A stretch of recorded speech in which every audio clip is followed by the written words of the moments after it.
I'm David. This is our 1969 vintage house in Novato. We've been here for about 20 years, and we moved here because it's on open space and a lovely area with lots of wildlife and the ability to plant the native plants we have in this yard. So we feel like we're part of nature here and do our best to be a friendly neighbor to the animals in the area. So why did we do all these things? Well, I guess since I've been a kid, I've been an advocate of solar power and reducing the use of fossil fuels. It really has not been a secret for many, many years that pumping carbon dioxide into the air is going to change the climate, and probably not in a good way. So I've always, throughout my life, tried to adopt whatever technologies there are to reduce our dependence on fossil fuels, starting with hybrid cars, and even before that, high mileage cars.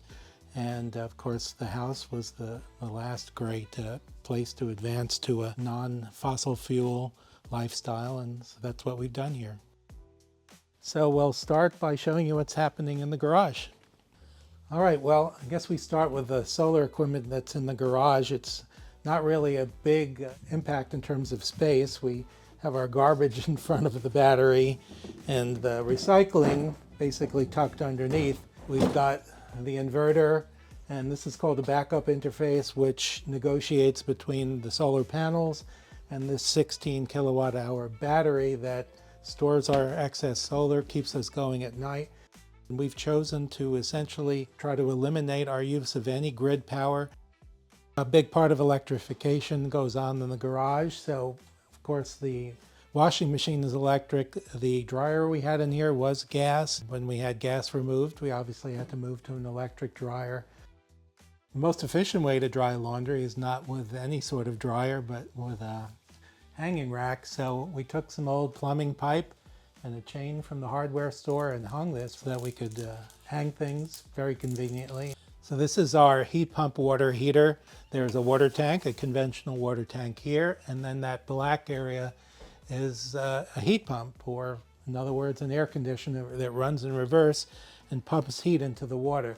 One thing we've done to save water is added to the system a recirculating pump that pushes hot water through the house so that you don't have to run the water for a long time to get the water warm enough to use in the shower. So that does not run all the time, we have it connected through a smart home plug that we can control with our smartphone or manually if you're in the garage, and that will turn the circulating pump on and off when we need it.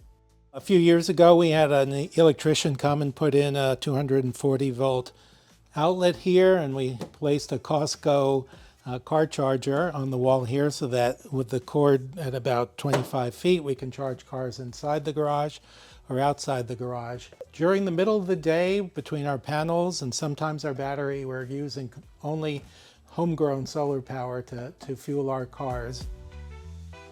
So another thing to think about, if and when you're replacing your garage door, you've got the option of wood, which is a great insulator, but also combustible.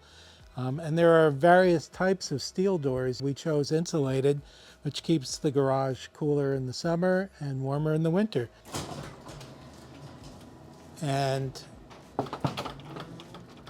within the steel doors, your conventional fiberglass insulation to keep the garage comfortable. So what we're looking at is a window that replaced a fireplace we had many years ago. One of the first things we did was evaluate whether the fireplace was worth it, and we thought that was just not worth it considering the cost, and especially considering the fact that a lot of the smoke coming out of chimneys in this neighborhood just settles. So instead, we have this beautiful view out the window, obviously double pane, rated for a wildland urban interface. And along with the window, we put in this new bamboo shelf along with flooring in the entire room, and a lovely view. So here in the kitchen, we did something that we saw in some of the other green home videos, but we'd done it years ago for a little over $100, sometimes less. You can get a single induction burner and put it on top of a couple elements on your existing stove. Even though we were already electric, when you cook with induction, you're heating the pot instead of the burner itself. If you do this, take out the elements underneath your induction burner. If you don't do that and accidentally turn on one of those elements, you'll be cooking your burner, and from personal experience, I can tell you the smell is not pleasant. Now I'll show you the other part of the heat pump system, which is underneath this deck, shaded out of the sun and really not taking up any space we'd otherwise need. So this is the condenser portion of the heat pump system. You can tell the fans are not spinning right now. It's 3 o'clock. It's a little over 90 degrees here in Novato, but we don't need the air conditioning yet because we have a pretty well-insulated attic. And we also have done our best to try to cool the house in the morning. So we need this in the afternoon, generally run by solar and battery power. But still, we try to use it sparingly so that we don't waste anything, even if it's free. All right, well, let me show you a couple of things we've done for fire hardening in the backyard. We're on open space here, so we do worry a considerable amount about fire. Starting with trimming the trees every couple of years to keep the branches away from the house. So here we have a standard vent, but inside is Vulcan vent material. It's designed to essentially melt and seal up if it's exposed to any heat so that it prevents embers during a fire from getting into the house. Another thing we've done is obviously the bay window that we put in has double pane glass rated for wildland interface. We've replaced the windows in either side. The house as it was fairly fire resistant with stucco walls and a clay tile roof. There used to be a plastic door here when we bought the house, so we replaced that with a steel clad door. And we made sure that the threshold is tightly sealed against the door so that nothing can get underneath. And we've got seals all around the door so that if any fire gets near this, it's not going to set the door on fire and shouldn't get any embers into the crawl space of the house. So this little pipe sticking out of the ground was our gas line. You can see it's capped off. It was really easy to become a non-gas customer. We called PG&E and said we had no use for a gas line or a meter, and they said, well, we'll come and take it out, and they did. And saving all $4 a month just to have a meter sitting there doing nothing.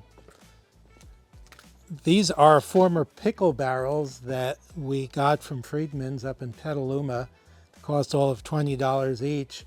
We connect them in a sort of a linear way all the way up to this gutter, which fills the first barrel, which fills the second barrel, etc. We get a lot of rain during the winter, a period when there's no rain, and then another period of rain. So we fill these several times over the course of the year and then drain them as needed. Thank you for visiting our house. I hope we've given you some helpful ideas for improving your home. I do want to tell everyone that it really is easy to become fully electric. It hasn't really impacted our lifestyle in any negative way. If anything, it's been positive. And of course, we feel a lot better about our role in the world, knowing we're not contributing to a global crisis. So again, thanks for coming by.